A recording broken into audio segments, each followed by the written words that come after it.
and they will equally have good meat for consumption. The end of a matter is better than its beginning, and in the other way around, the beginning of a thing also can predict what the afternoon or the evening of that same thing would look like. With the trend that has not been curbed and nothing has been discussed about it, for instance, when you see a project like fuel subsidy removal and you don't have a substitution or alternative like stomach infrastructure or welfare package for the same people that you are coming up to lead, and even though I didn't hear her directly, but it was in news that the president's wife made a speech that Nigeria should not be afraid that they are not coming to loot Nigeria because they are already having money. They are billionaires or trillionaires. So people were depending on that speech. Okay, if you come up, at least if you are a rich man and you come to manage a team, you make your influence affect the people so that they will now have hope. So right now, apart from God, sir, the trend that we are seeing in our economic ecosystem does not promise any better show for anybody.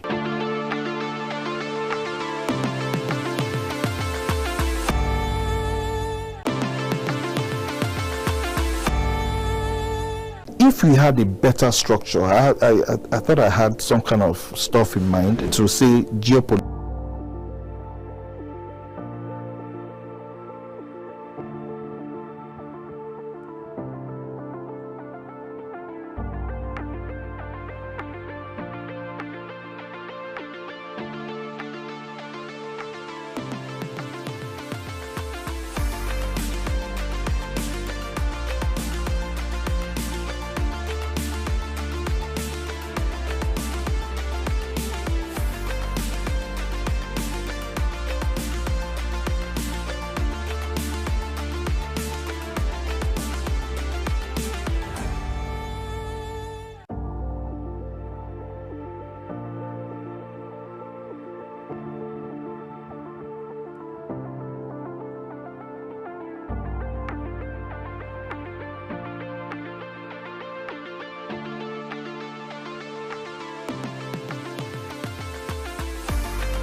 Hello, good to have you on the program again. It still remains The Economy Today on KAFTAN television.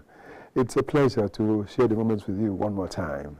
And today, of course, Okechukwu Onibogo still remains my name. And today we have a discussion that will be the lead and what we'll do this day, talking about agriculture and the economy. But then, looking at the rider, rains, floods, and insecurity. These three things are having a serious impact on what happens in the agriculture world of Nigeria. And so that's why we'll be talking about that. And we'll go on together to ensure that these matters are handled. As always, on this program, we get to have, or at least most of the time, we get to have other segments like the business news. Apart from business news, there is also the stock exchange and monetary news as well. So we still hope to bring all of that, hoping that our business news is already available. But in the absence of the business news, then we can go on with the stock exchange. So whichever one that's there, dear viewer, we'll begin with that immediately.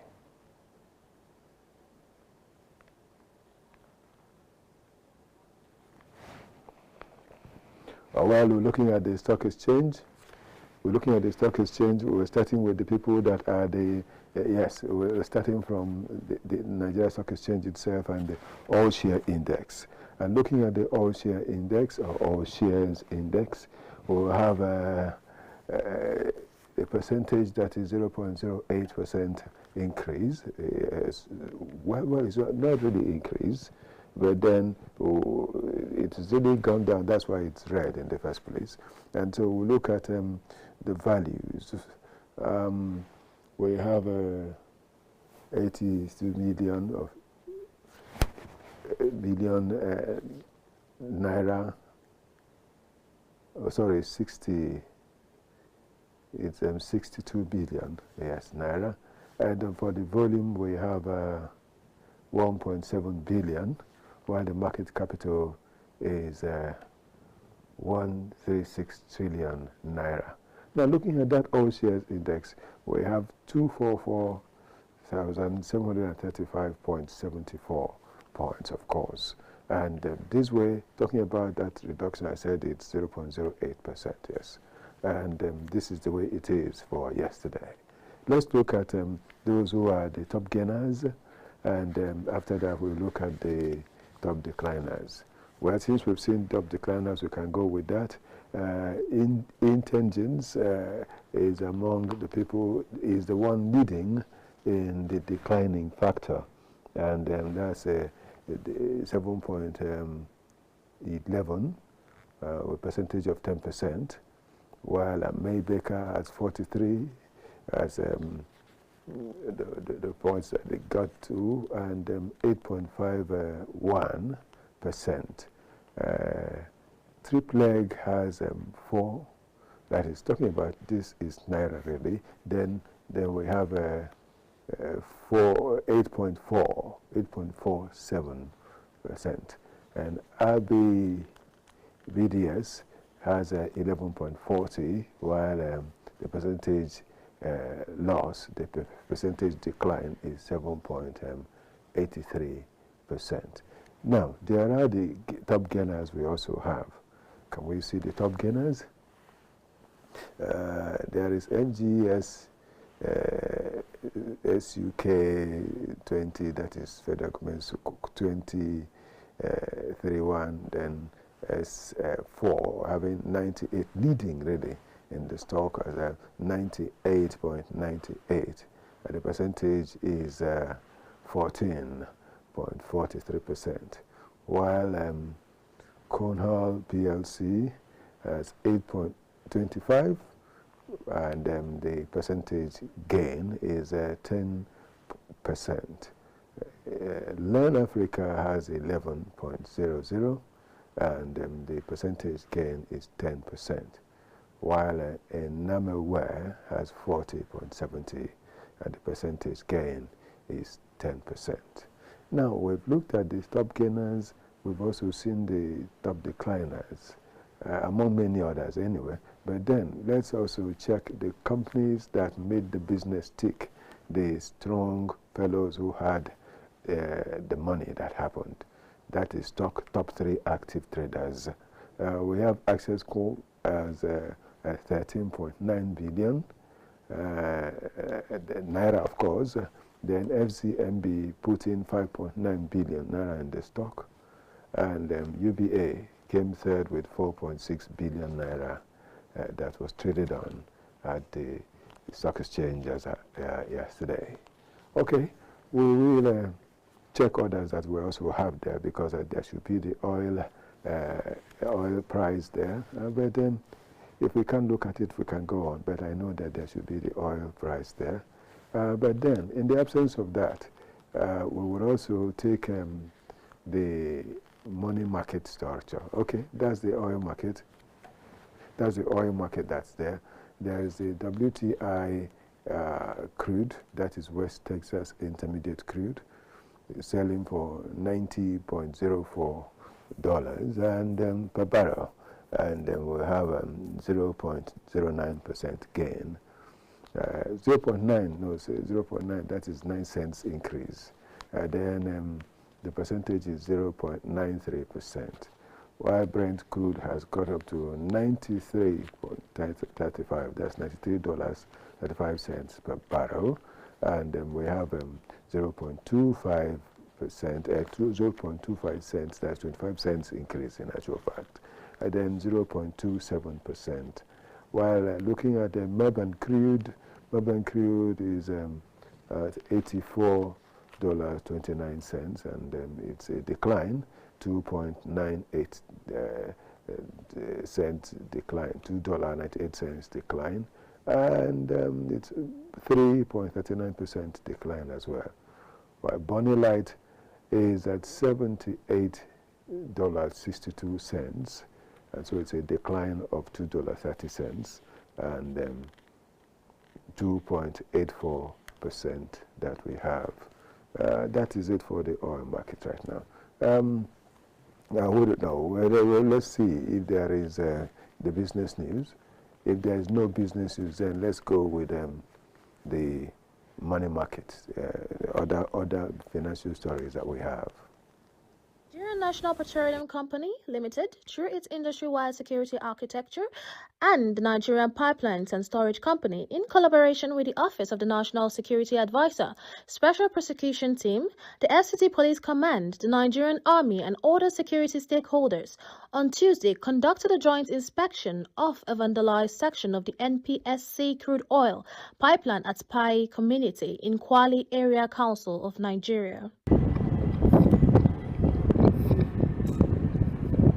The inspection was aimed at assessing the extent of damage to the critical national assets, advancing investigations and reinforcing coordinated efforts to tackle economic sabotage and protect Nigeria's strategic energy infrastructure. Confession and preparation of the first two in custody, the arrest of the third suspect. Speaking during the inspection, Group Chief Executive Officer of NNPC Limited, Bashir Bayo Ojulari, represented by Chief Interface Officer Dahiru Sani Gwazo, described the arrests as a significant breakthrough in efforts to dismantle criminal networks behind attacks on the nation's oil and gas assets. This is the Warri-Kaduna line. It's not being utilized. This is the line that takes crude from Kaduna for donkey years before many of us here were born and taken to Kaduna refinery. Now the line, of course, is dry as we speak. These guys are stealing these lines for the scrap value. But even for the optics, internationally and of course as a company, we cannot allow this to continue. Apart from the economic value of these lines, the optics are terrible for the country, and I think we must ensure that this is stopped, Commissioner. FCT Commissioner of Police Ahmed Mohammed Sanusi said the operation reflected the determination of law enforcement agencies to protect critical national infrastructure and dismantle criminal syndicates involved in pipeline vandalism. Now, some of the lines have been tampered with, hence deployments were made to go through. Unfortunately, this suspect, you can see Isa Umar, Ibrahim Arua Pai, and Sunday Nuhu were subsequently arrested as a result of intensive patrolling and intelligence functions. They were arrested having vandalized this. You can see samples of what they have been vandalized. This is just a fraction of it because of the weight of what these things look like, even though they've been able to evacuate some, which we are going to trace and recover, and of course prosecute their receivers. So we're here to support the NPC and the Nigerian police in ensuring that all our pipelines remain safe. So we'll just keep working together harmoniously to ensure that these pipelines are safe and secured for the benefit of the Nigerian economy. Also speaking, Director of Energy Security at the ONSA, Goodluck Ebele, urged Nigerians to support security agencies by providing credible and timely information that could help prevent pipeline vandalism and other acts of economic sabotage. So my appeal is more to the general public to come forward. Whistleblowers call and tell, oh, we start so and so people doing whatever on your pipeline, so that these bad eggs can't be arrested and prosecuted. The visit followed the arrest of 3 suspected pipeline vandals in the Piri and Pai communities during a joint operation involving the ONSA Special Prosecution Team, the FCT Police Command, and NNPC's industry-wide security architecture. The program, organized by the Nigerian Environmental Society in partnership with the United Nations Development Program, integrated circulars and relevant FCT agencies focus on promoting sustainable waste management and creating economic opportunities through recycling and waste recovery. Speaking at the event, National President of the Nigerian Environmental Society, Limson Okobia, said the training was aimed at stakeholders with practical knowledge on converting waste into wealth while promoting environmental sustainability. If we continue in indiscriminate waste disposal, if we continue in improper waste management practices, the environment will fight back, and we also have our personal individual health challenges. So for us, at the Nigerian Environmental Society, it is a commitment to environmental sustainability we are driving. If they catch the myths in this training, they will go to their households to pass this information, to say, look, you don't need to dispose waste. This is, you can make money from waste. It goes to the community and it becomes a message. Representing the Health Services and Environmental Secretariat of the FCT Administration, the focal person on climate change and health, Dr. Adeze Ezirigwe, emphasized the need for FCT residents to view waste as a potential raw material rather than a useless product. Your waste is another person's raw material. So that's why the recyclers are important in the whole sector. So it's a sector that has a lot of value chain, and it entails quite a lot, and we're glad that Nigeria Environmental Society, in partnership with UNDP, and a lot of them are working towards helping us, because that's the private sector now, and institutions helping government, because government cannot do it alone.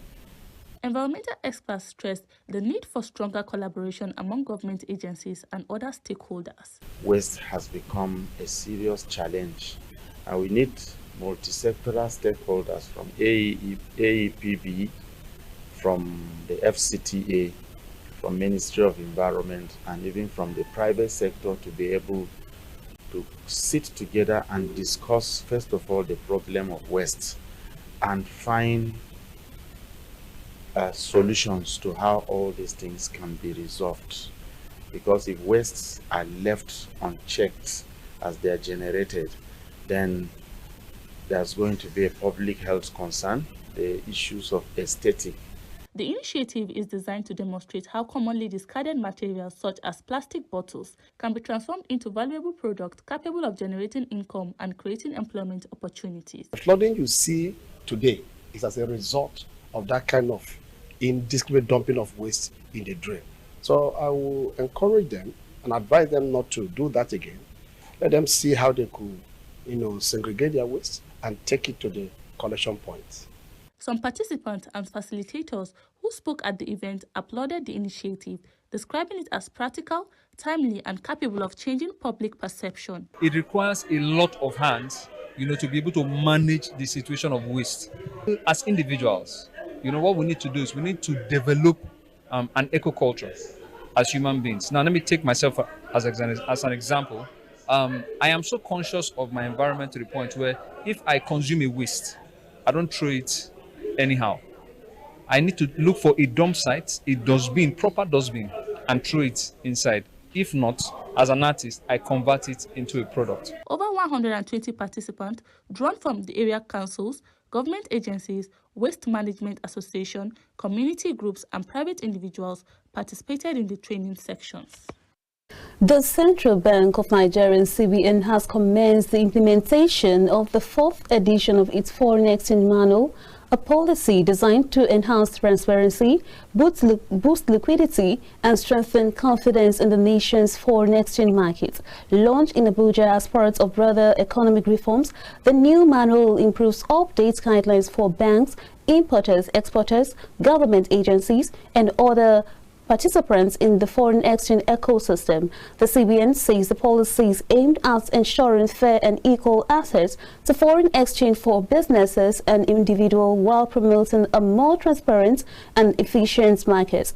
Analysts believe the new framework will help improve market stability and investors' confidence in the sector that has long remained one of the most critical and sensitive areas of Nigeria's economy. The Nigerian Revenue Service (NRS) has unveiled Rev 360, a new digital tax administration platform designed to modernize tax collection, improve compliance, and enhance transparency in tax administration across the country. The Minister of Finance and Coordinating Minister of the Economy, Taiwo Oyedele, represented by the Permanent Secretary, said the initiative will boost ease of doing business, improve investors' confidence, and support broader economic reforms. Officials say the platform marks a major shift towards digital-first tax administration and a more efficient revenue system. The Nigeria Meteorological Agency, NIMET, has inaugurated its Service Innovation Committee at the agency's headquarters in Abuja as part of efforts to institutionalize innovation, strengthen research and development, deepen digital transformation, and enhance service delivery. The initiative aligns with the federal government's public service reforms agenda and the directive from the office and of the head of the Civil Service of the Federation to foster innovation across the public service. The Director General noted that the committee is expected to serve as a catalyst for scientific breakthrough by identifying and exploring innovation, climate-smart practices, supporting research and development, and providing evidence-based recommendations to advance the agency, strategy goals. He added that the committee will advise management on innovations, related matters, and oversees progress in innovation initiative across the agency. And here we are, done with the business news. Let's look straight away, before I bring in my guests, let's look at other stories that have to do with financial matters too, that has to do with business and all put together. We're looking at the first one that says that 279 billion naira petrol cargoes arrive amid Dangote NNPC legal battle. We'll be told here that in a story that we got from Dare Olawi, that 6 vessels carrying approximately 212.7 million liters of premium motor spirit petrol, that is PMS, and automotive gas oil, that is diesel, AGO, valued at nearly 279 billion naira at Dangote Petroleum Refinery's current gantry prices, are arriving at Nigerian ports this week. This is even as the Dangote Refinery awaits the decision of a Lagos Federal High Court on its request to stop the importation of refined petroleum products, a move that is being challenged by the Nigerian National Petroleum Company, NNPC Limited, and other oil marketers.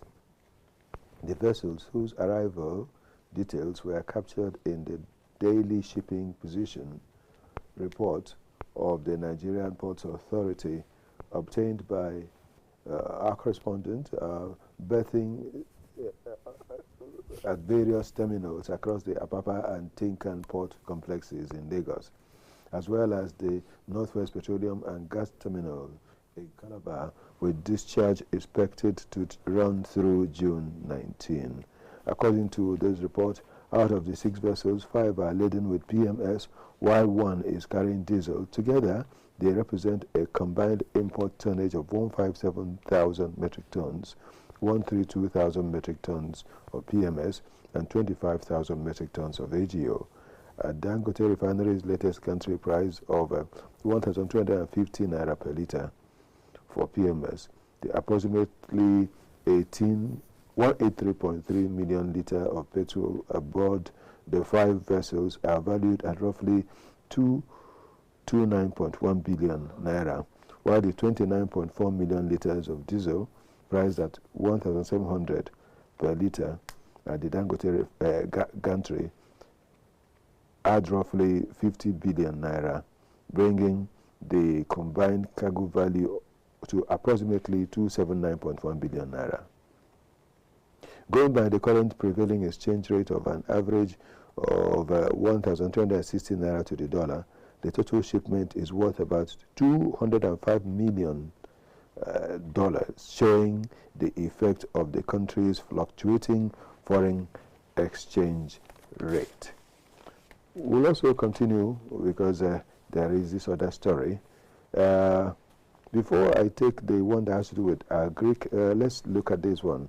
Nigeria, others account for 8% of global Okay, I'll take that later. Senate extends 2025 capital budget implementation to September.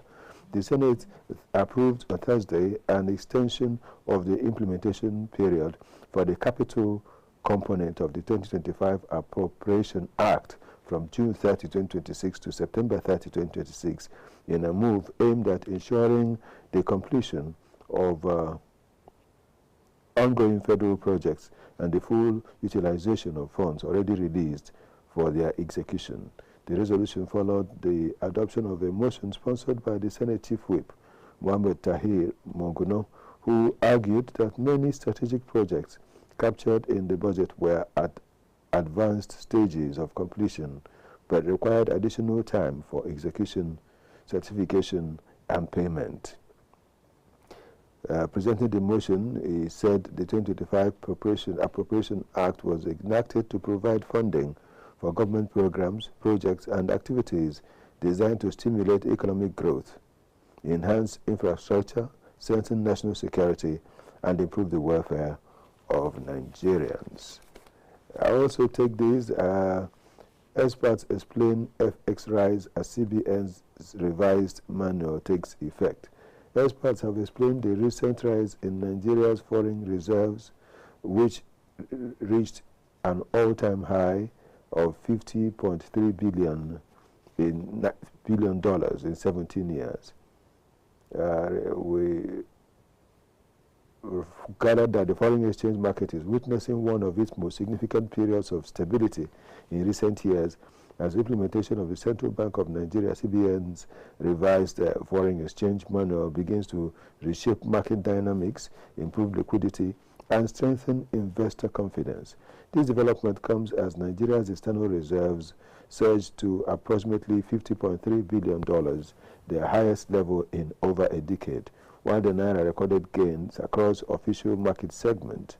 The two achievements have sparked widespread discussion among economists, investors, policymakers, and financial market participants, many of whom view the gains as early evidence that ongoing reforms in the foreign exchange market are beginning to yield tangible results. And finally, Nigeria orders account for 8% of global agric R&D spendings, says FAO.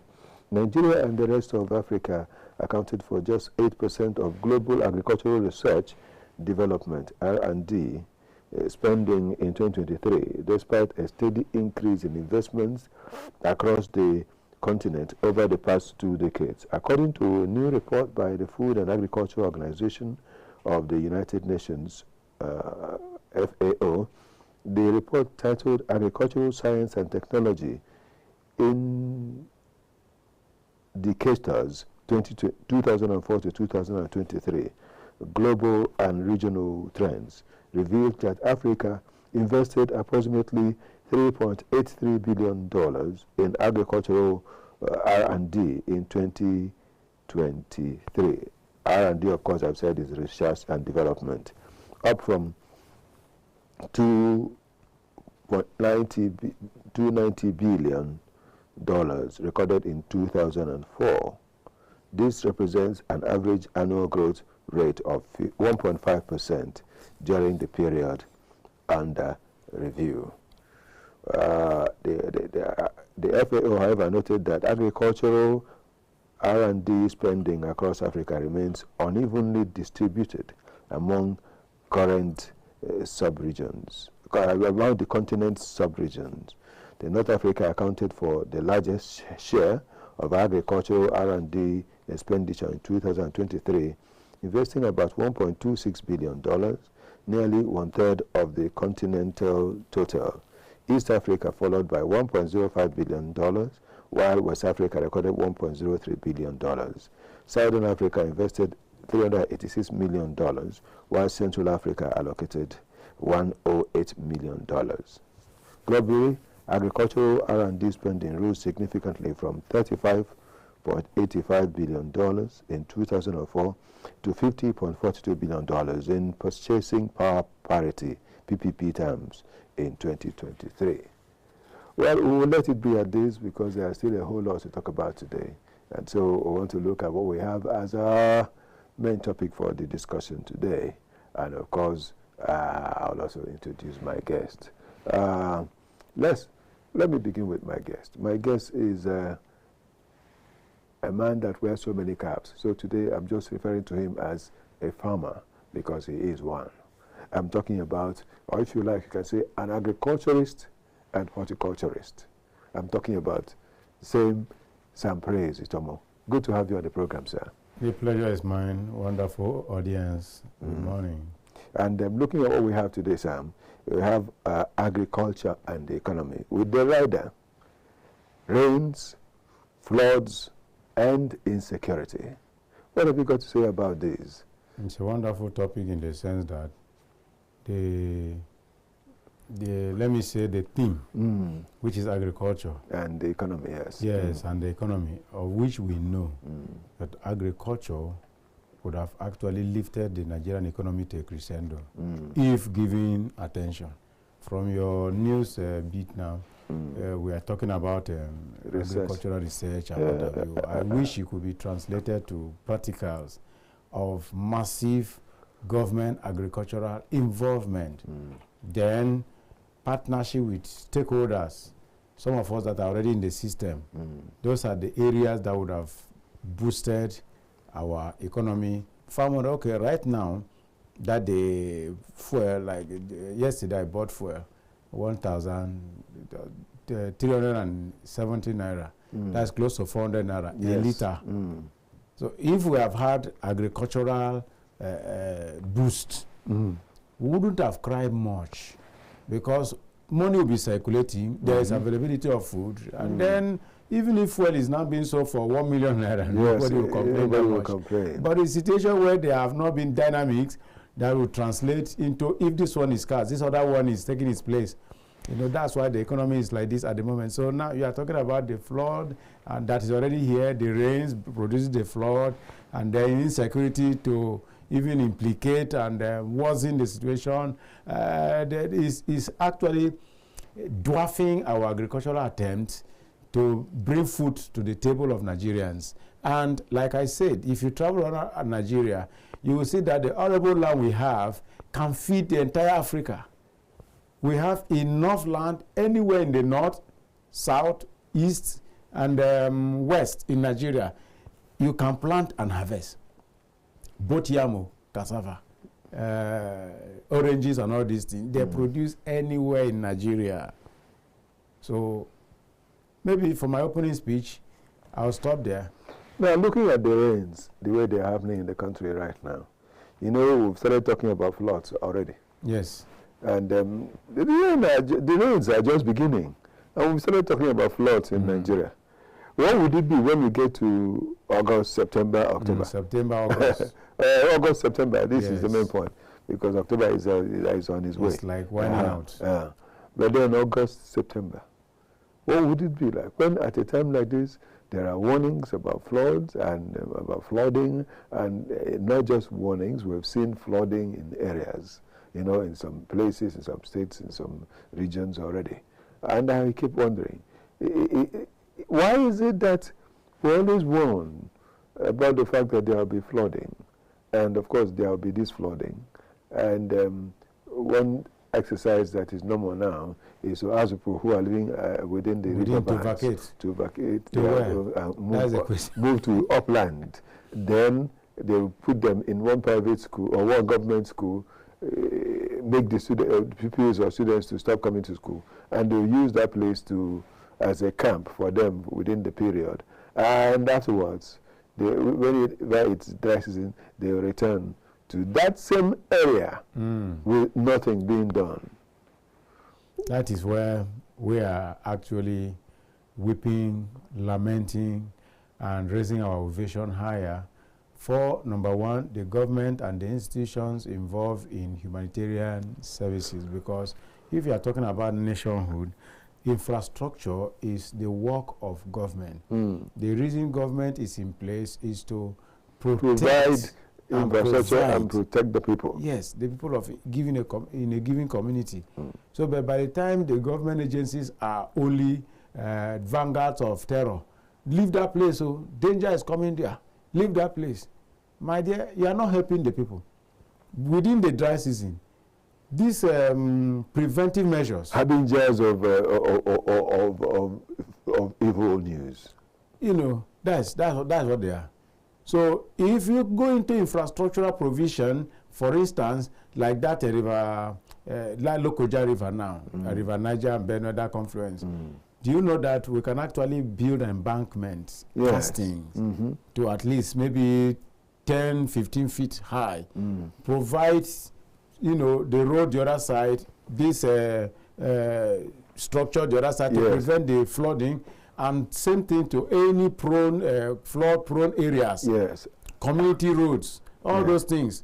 Tar the road and give them definitive gutters. Yes. So the road architecture will be improved, and then like in civilized society, you go there, you see some 2-3 flyovers in one particular area. Yes. So if the swelling up of the flood overtake the normal ground, road, people are using the flyovers and bypasses and what have you, economic and commercial activities ongoing, educational structures ongoing. Nobody even feels much about the danger that is down there, unless even some communities where, like in London, in some places in US, you have subways. Yes.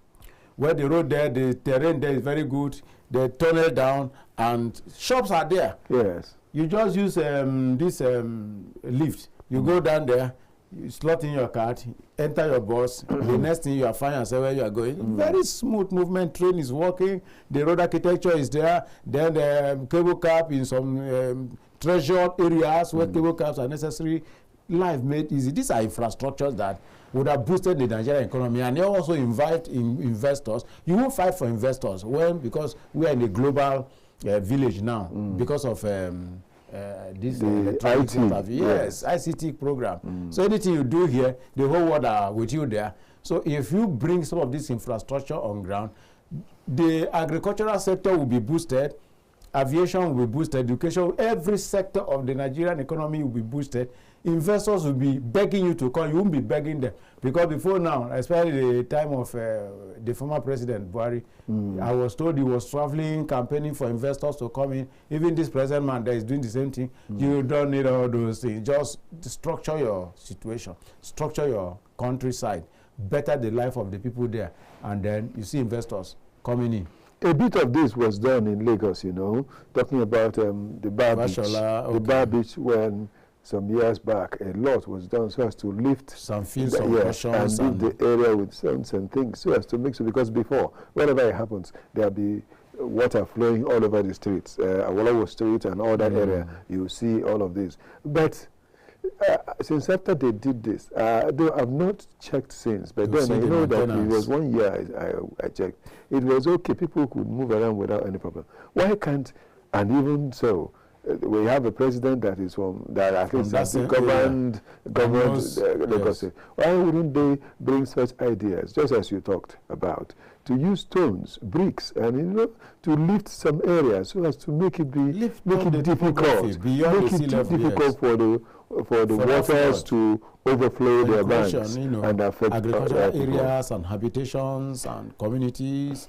Schools. That would have been good, you know. If you have, for instance, 2 hectares of land that you have, planted crops, and then you see it at the point of maturation, and you see it covered with flood, how will you feel? Maybe you possibly collected 5 million naira loan from the bank as loan. Just, so how can we say we are building the economy where we are not concerned about, the things that have to do with the economy itself? It's quite a pity that we're talking about these things at a time like this. I mean, what I mean by a time like this, in 2026, we are still talking about this sort of thing. These are the things that would have been taken care of long ago. Haven't we been to places like France and Italy, where there are many rivers all around, and people build their houses just by the banks? Yes. Yet nothing overflows. There is a reason for which it hasn't overflown. I'm aware. Because they've taken care of these things to make sure that even when it grows, it will not disturb anyone. Our people take delight in going to such places and enjoy and save away things. Yes, and sightseeing and all that. But at the end of the day, they return home not getting anything effective for people to work with, or at least to try to replicate that thing they've seen in these places in our own community.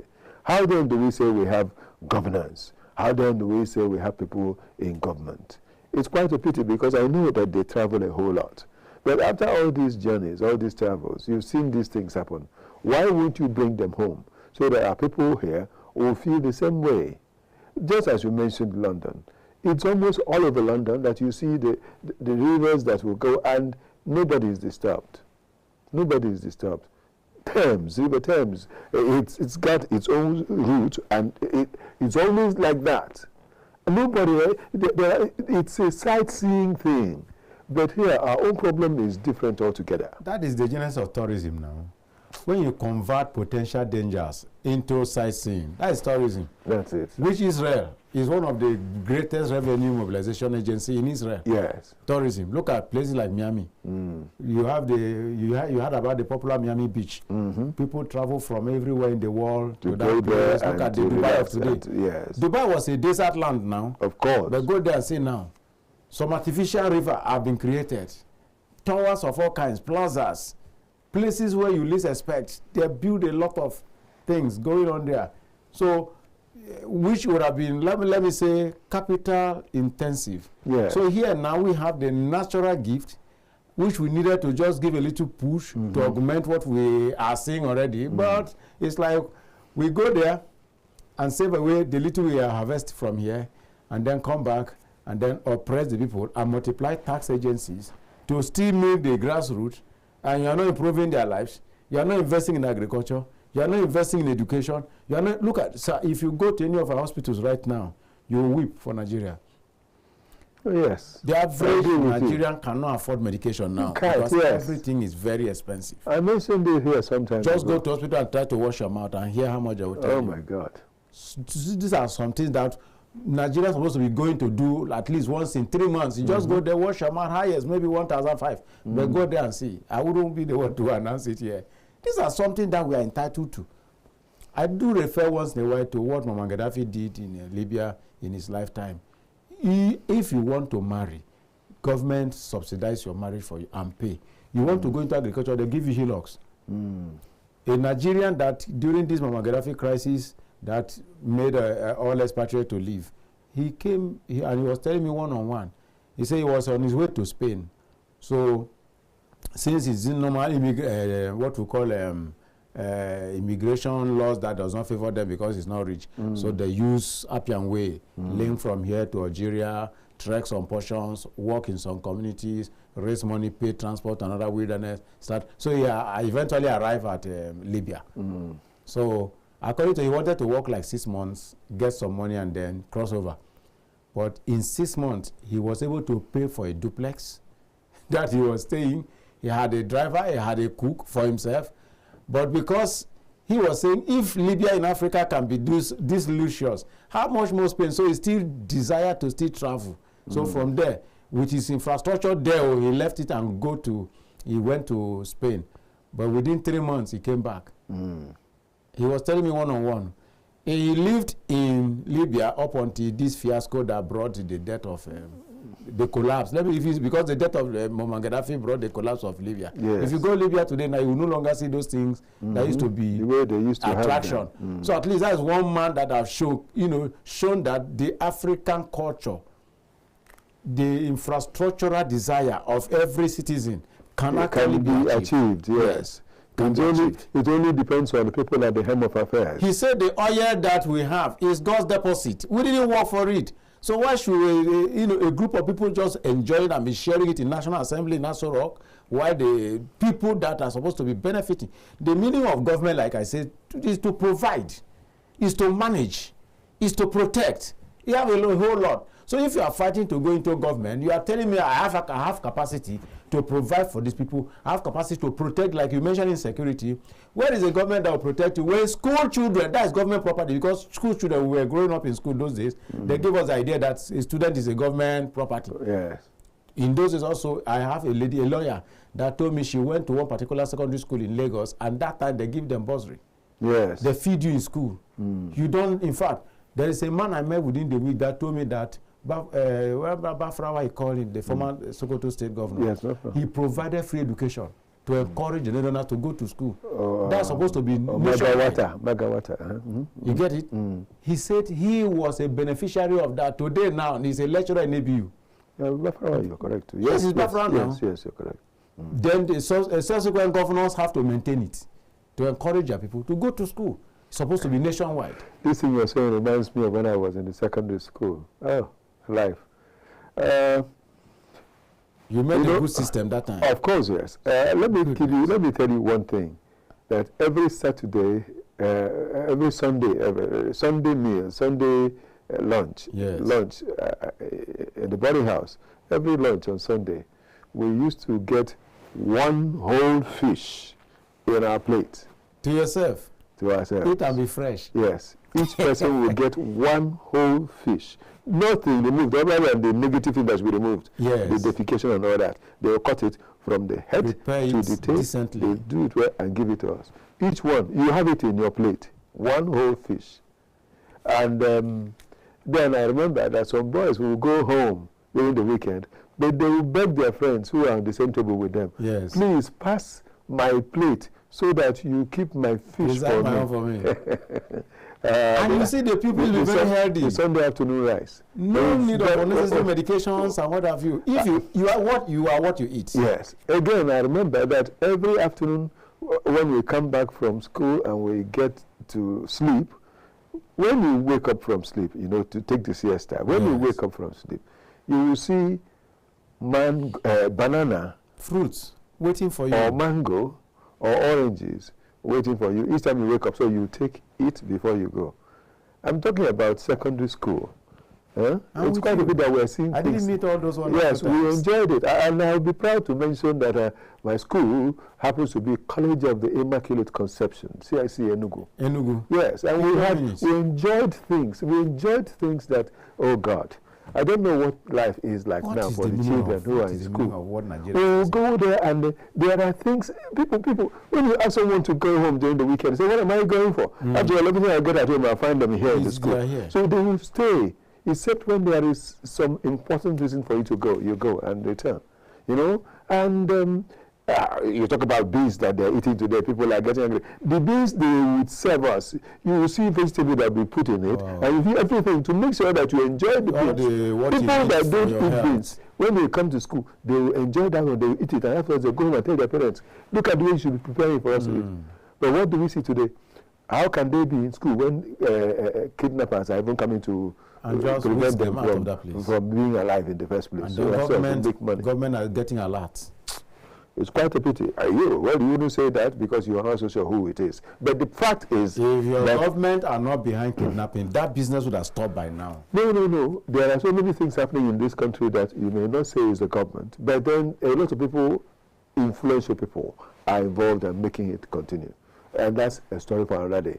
But what we're saying is, looking at what we have, insecurity, because that's why we start talking about this anyway. Yes, now that's where we are delving into. Insecurity, the way it is growing in our country today, is such a shameful thing and a painful thing that if there is nothing else, in this celebration of democracy and all that, let us remember that when we have democratic rule, people are free to say things, do things, and go wherever they need to go, as far as they are not doing negative things. But today, people are not free to even travel from one part of the city to the other. You know, not to talk of following the bad roads, the dilapidated roads that you follow to get to from one region to the other. It's almost an impossible thing. And look at railway lines. They are being vandalized again when people are now saying, okay, we've seen safety somewhere, let's go to the railway line, we'll receive succor there, at least the price is less and all that. These days, they have now said to go to railway lines and to make it impossible for people to still travel via rail. In fact, the last one that happened at the Itakpe Road, and there is trains that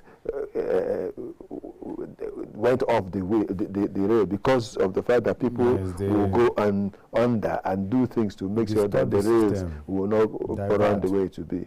So there are so many things. There are so many things on train is another, enigma. Yes. So that is first in history. There's nothing I will not hear in Nigeria. A lot of that things. would happen in Kaduna Road here. Yes, of course, that was the first one, and since then they've been doing other things. And you know, some young people in this country today, they hear about the train they've not seen. Yes. Now that we started having it, and people are enjoying it, they've also gone there to make it difficult for people. I pray that the government of the land will see reasons with us to do something to reach out to people to ensure that there is effective safety in the land. That's why we're looking at agriculture and the economy. You know, in the past, they used to transport most of the agricultural produce, anyone you use, most of agricultural produce via the rail.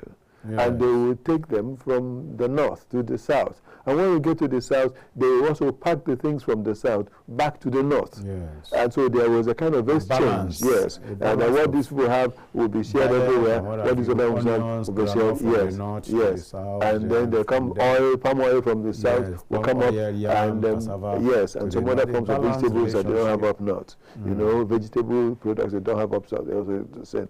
But these days we can't talk about these things. That's why all the things that would have gone through or via the rail are on the road, and as a result, making the roads get to have problems. Yes, quickly. Look at the fact that, excuse me, that the petroleum products are being transported via roads today. And look at how heavy, yes, these trucks are and what they are carrying on the roads, on these roads, cement and all that. These are the things that will spoil the roads. So the time has come that we need to talk about, if you are constructing roads, create one segment for those vehicles. Yes, and let the other segment be for smaller vehicles with barriers up to make sure that those ones cannot enter these roads. So this is what we need to start doing, since it's like that. Since they can't take them via rails these days. That's the best thing we need to do to help our country. Agriculture and the economy. If these things happen and the products are found wherever they ought to be, and they are taken there at the time they are supposed to get there, inflation will drop. Yes, because we're not just saying that we are producing alone. No. That will be for the rich, for the elites, for the bourgeois. Yes. Just like NASA, if you go to airport or recent, no road, airport, because crowd. Even if you don't want to take air, you have to take air. Number one, the roads are bad. The roads are too bad. Number two, kidnappers are there. So you may even sell your properties to just fly if you must travel. Selling your property, because of the high cost. Because you cannot, you'll never even feed yourself. You know, like for instance, they call you, say your mother is sick. Something important has happened and you must travel. You must travel. So you must get dispose there. some of your properties and just find your way to the airport. To get there. So these are the risks we are talking about. It's increasing poverty. Anytime you come back, you start all over again. Is there any office you work now apart from if you are in government, especially if you are in APC? There is no other office you work. You say you are saving 2,000 naira in a week. 2,000. Well, looking at all that has happened and all we have seen, we are just hoping that there will be something that will be done so that the rains that are here, we will enjoy the rains and the dividends that come from the rains, like the products, agricultural products. We need to enjoy them and let the floods go their way, not to spoil the things that farmers have done. This has led to the untimely death of many farmers. Many farmers. Because when someone wakes up, you're expecting something and you just wake up, all of a sudden, it's all gone. It's only the ones that God has helped that can stay alive and hope for another one. If you check in FCT right now, mosquitoes are so much. There is no fumigation. Like in those days, at least once in a while, they use a helicopter to fumigate the entire area. Yes. Because flood, rains, they have water deposit in some places, in some gutters, so that breeds mosquito, malaria, cholera, all kinds of things. Not talk of local communities where you have muddy road and muddy lakes and what have you. So somebody just wake up and is feverish and is cold. Before you know it, the person that's supposed to live 80 years is dead at 40 as a farmer. It's quite a pity. So your cassavas in the farm is left to animals and the cattle rearers to just destroy. And on and on and on. So the result of lack of infrastructural development in the community is great and terribly bad. apart from the undertone of increasing poverty and scarcity. If a woman have a basket of tomatoes in the market and others don't have, her own will be forced to go up. Especially if you want fresh tomatoes. If you want to buy like ugu now, and there is no enough ugu in the market, they feel that they'll carry it up. And on and on. So that is just what is working against us. So the malnutrition. Because even if you have your money, will you swallow the money? No. You need to buy decent food. And that comes from well, it's on that note that I want to communications. Yes, it's on that note that we want to say thank you so much for you to always be available for us, Sam. It's a big pleasure to always share the moments with you because you say things the way they are. Thank you one more time for being here, sir. The pleasure is mine. We bless God. And of course, remember that we still have need of you. So when we come, oblige us again, sir. By His grace. All right. And dear viewer, that's how we'll round off all we've got for you today. I hope you enjoyed our discussion and all the things that also came along with it. Please do keep staying with us, keep enjoying, and most of all, remember that these things are streamed live. So you can afterwards go back to YouTube, go back to the YouTube to check and see what we have. Check the KAFTAN TV, you will see it, and Business and Economy also on KAFTAN TV. We will show you what we're doing here.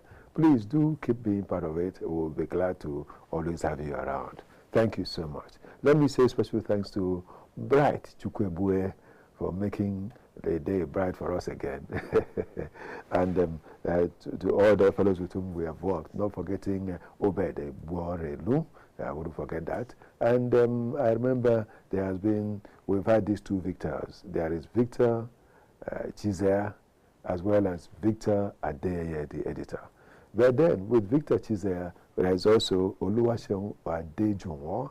Seun, thank you so much for being part of it. And Felix, of course, Akin Jaguna. This is Okechukwu Onubogo. What have I got to say? May the very best happen to us all the time.